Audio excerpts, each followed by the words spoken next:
The ayah she was discussing with us, Suratul Rum, chapter 30, verse 21, that's where the name Bainakum came from. And if she were to continue talking about it for 2 hours, you'll see that there's still many more. That verse is so loaded with a lot of things.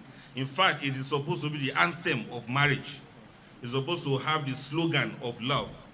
It is the, what we call it, is the song that should be on the tongue of every person that is married and everybody that is responsible with the marriage. It's a verse of the sign of Almighty Allah, a verse that legitimizes relationship between husband and wife, a verse that describes what our life is supposed to be. It's actually this verse that she recited and translated to us within this little time is a verse that defines and describes what people mean when they say happy married life. Happy married life. When people get married, they say happy married life. Hey, happy married life. When you send gift to the couple, you write happy married life. When you send message to them, you say happy married life. When you buy greeting card for them, you put happy married life.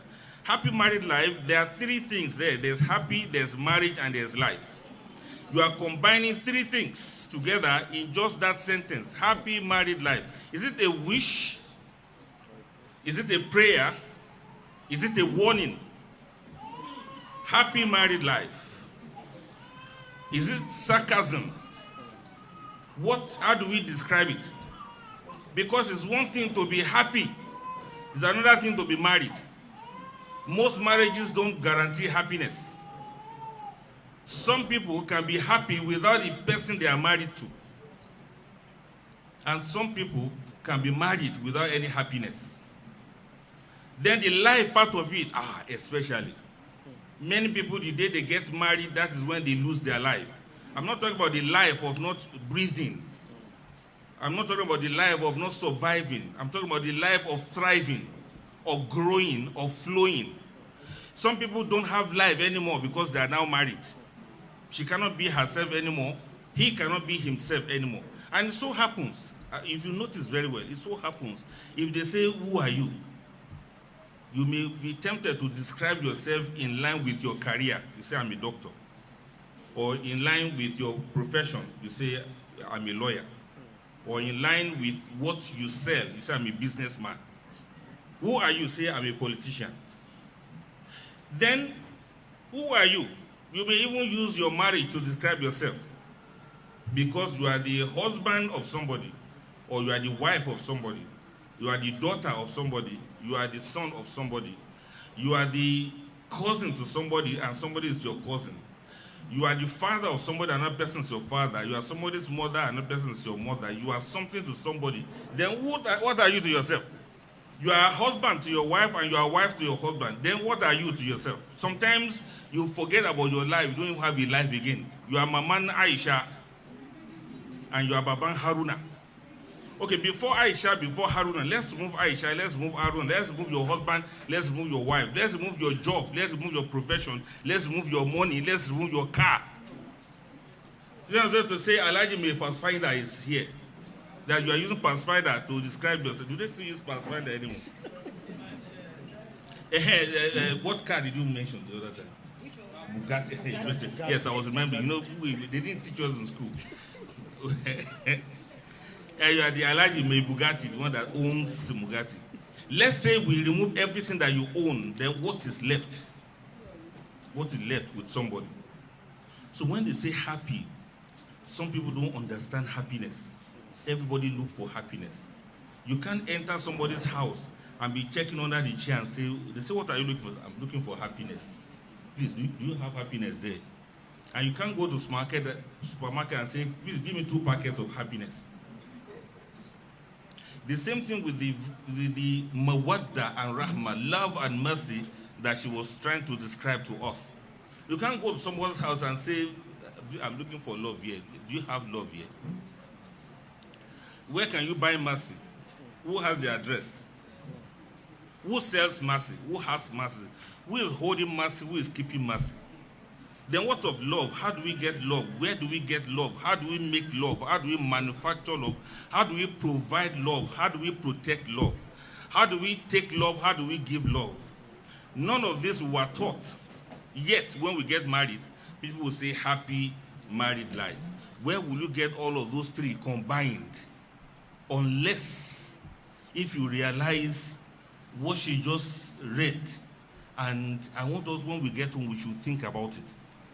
The last part of that verse, in fact, I wrote it down. Inna fi dhalika la ayatin liqawmin yatafakkarun.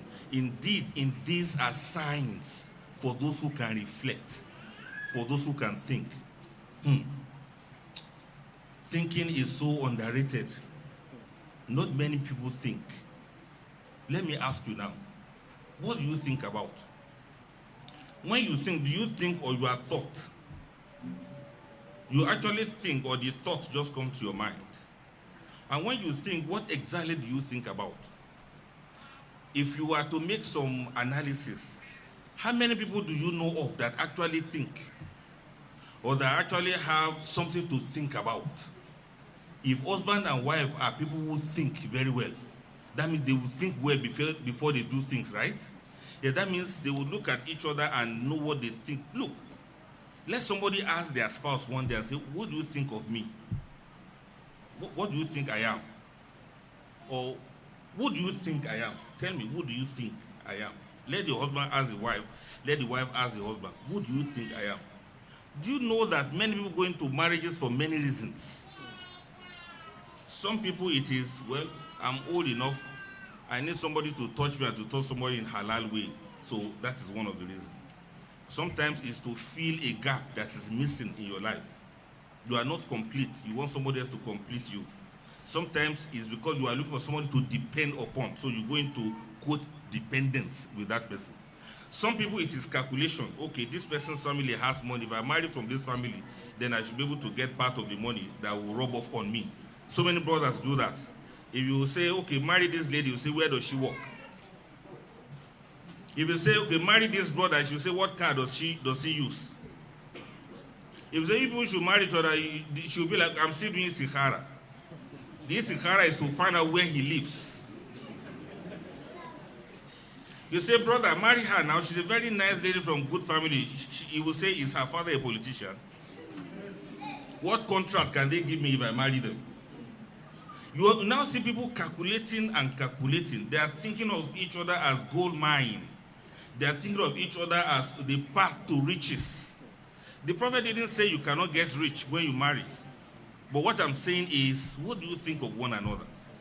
That is one. What do you think of yourself? What do you think of your partner? What do you think of this marriage itself, Gongon, as in this marriage? What do you think? What do you want to expect? What are you expecting? Like the MC was asking, what do you expect to hear from this lecture? It's after then somebody will now ask, what do you think about Allah himself? Do you think Allah is like ATM, where whenever you need money, you just ask him and he give you money? Whenever you need love, you will tell him to give you love. This thing that we just heard this morning, please let us not take it for joke. Let us read that verse over and over again. Now, let me ask you before I gloss over what I was told to speak about. Are you ready now? Does a cow give milk? If your answer is yes, raise up your right hand. If it is no, raise up your left hand. If you don't know any, raise up the two hands. Does a cow give milk? 1, 2, yes, yes, yes, yes, yes, yes. Hey, if it is no, raise up your hand. 1, 2, 3, 4, 5. If it is yes, raise up your hand now so that I can count. 1, 2, 3, 4. Don't be afraid. If you didn't raise any hand, let us read Tabati Ada for you. You have to raise one hand. Haba. Does a cow give milk? Ask your kindergarten children this question. They will also say yes. But no cow will give you milk. You have to take it. You have to milk a cow. No cow will come and say, come and take my milk. No marriage wants to be successful. No marriage can guarantee you happiness.